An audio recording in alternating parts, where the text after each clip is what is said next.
JoJo's Bizarre Adventure Golden Wind, the fourth season with many mixed opinions, but audience का सबसे अच्छा response इसी part को मिला है. As a whole part, it got ratings of 8.57 in my anime list. ये part unique नहीं है बट बहुत ही क्रिएटिव और थीमेटिकली अपने आप को प्रेजेंट करती है एंड इसी वजह से इसे हेट भी मिलता है because everything was predestined by fate and it was chosen by Mista, a really likable character in part 5 जो कि हमें एपिसोड 39 में देखने को मिलता है. But the actual disappointment was how this series ended. The first half and second half were quite engaging but the last part was not as good as it should be. बाकी parts की अगर हम बात करें then शुरुआत में वो उतना इम्प्रेस नहीं कर पाते हैं बट एंड में फाड़ देते हैं. बट इस पार्ट में वैसा नहीं होता है. The first half was 9 out of 10, the second half was 9 out of 10 but the last half was 8 out of 10. जबकि अगर हम सीजन 3 की बात करें then first half was 7 out of 10, second half was 9 out of 10 and third half was 10 out of 10. मतलब कि season 3 not so impressive season से एक क्वाइट इम्प्रेसिव सीजन बन जाता है. वहीं गोल्डन विंड एक रियली ऑसम सीजन से सिर्फ ऑसम सीजन बन के रह जाती है. यहाँ पर बात एपिसोड रेटिंग्स की नहीं हो रही है बल्कि ये हो रही है कि what people anticipated to be the grand finale and what they really got. वरना IMDb रेटिंग्स में तो एपिसोड 33 से 38 तक 9 से ऊपर की रेटिंग है. बट स्टिल इस सीज़न का जो हाईएस्ट रेटेड एपिसोड था इट वाज एपिसोड 28 जिसे 9.6 की रेटिंग मिली है. जबकि सीज़न 3 में लास्ट एपिसोड को सबसे ज़्यादा रेटिंग्स मिली थी ऑफ 9.6. इस पार्ट में भी एक गोल सेट कर दिया जाता है टू प्रोटेक्ट त्रिश जिस वजह से सेव द वर्ल्ड वाला कॉन्सेप्ट फिर से आ जाता है इस सीरीज़ में. एंड कुछ लोगों को वो कॉन्सेप्ट ही अच्छा नहीं लगता so that's why they don't like this part as much as season 3. और एक नेगेटिव पॉइंट है that is people don't find Giorno as an interesting character because he was solely focused on his goal to defeat the boss. Starting में वो आपको थोड़ा सा interesting लग रहा होता है बट उसके बाद एकदम से ही वो एक मिशन फॉर्मेट एजेंट जैसा बन जाता है. इसलिए बहुत लोग उसके कैरेक्टर को जेनरिक बोलते हुए नज़र आएंगे. Giorno is a cool protagonist, he is a strong character, but नया क्या था उसमें? Like Jonathan was a true gentleman and he earned the respect of Dio.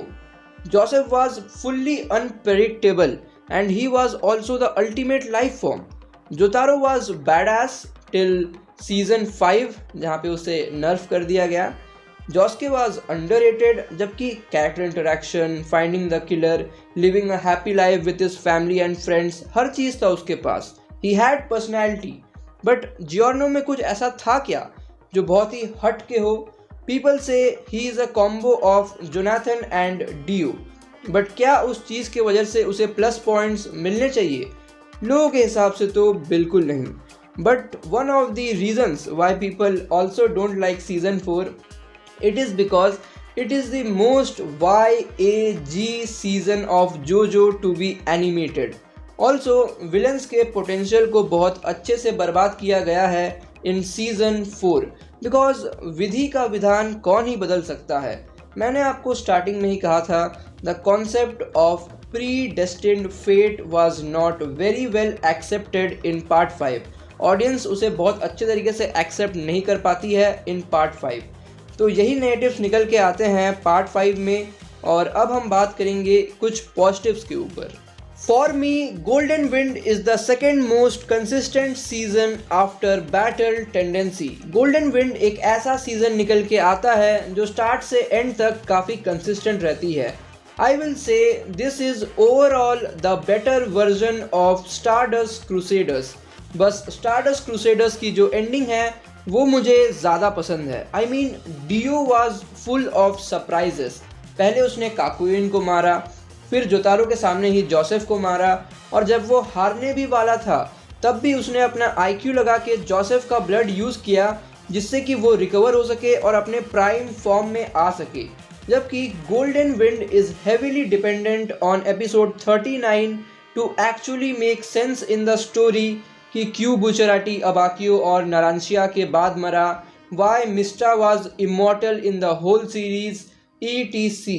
उसी के साथ music was really good as always and my favourite opening song was traitor's requiem and there was also a funny dance जो कि मुझे काफ़ी अच्छा लगा था जब मैंने पहली बार उसे देखा था. That was gang torture dance. वो काफ़ी मस्त था. आपको शायद वो एपिसोड 7 में देखने को मिलेगा. उसी के साथ थीम सॉन्ग्स जो थे वो तो गाइस बहुत ही पॉपुलर है ही, जियोर्नो के और बुचराटी के, तो फिर उनके बारे में क्या ही कहना. बट हाँ, रिसोतो नेरो का जो थीम सॉन्ग है ना गाइस, वो आप ज़रूर सुनना बिकॉज वो बहुत ज़्यादा ही अंडररेटेड है.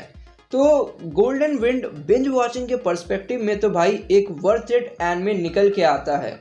उसी के साथ एक बहुत ही अच्छी चीज़ करती है गोल्डन विंड, दैट इज़ अपने सारे मेन कैरेक्टर्स को बैक स्टोरी देना, और फाइट्स तो है ही काफ़ी मस्त. तो फिर ये सब उनके फेवर में काम करते हैं. पता नहीं क्यों गाइस, बट सीज़न 4 मैंने बहुत ज़्यादा ही इन्जॉय किया. मुझे फ़र्क ही नहीं पड़ रहा था कि बुचराटी को ज़्यादा स्क्रीन टाइम मिल रहा है जियोर्नो से, फूगो आधे रास्ते में ही छोड़ गया हमारी मेन गैंग को. The whole season was such a good watch. It was truly a binge watch material. 5 interesting moments that you still remember. Well, सबसे पहले मैं बात करना चाहूँगा नंबर 5 की. भाई बहुत ज़्यादा ही बुली किया जाता है उसको, बट सबसे यूज़फुल एंड में वही निकल के आता है मिस्टा के लिए. तो थोड़ा सा कम बुली करना चाहिए उन बुलेट्स को. सेकेंडली, एपिसोड 22 में एक वाइट सूट में एक बंदा होता है जिसे मिस्टा और नारांसिया एनमी समझ के कूटने लग जाते हैं, जबकि वो सिर्फ एक नॉर्मल बंदा होता है. उसके बाद अबाकियो भी आके मारना चालू कर देता है. That was really a funny moment. Thirdly, episode 31 में जियोर्नो जब चॉकलेट को मारता है, आप बस गिनती करना कितनी बार उसने मुदा मुदा मुदा मुदा बोला. भाई अलग ही जोन में चल गया था जियोर्नो उस एपिसोड में.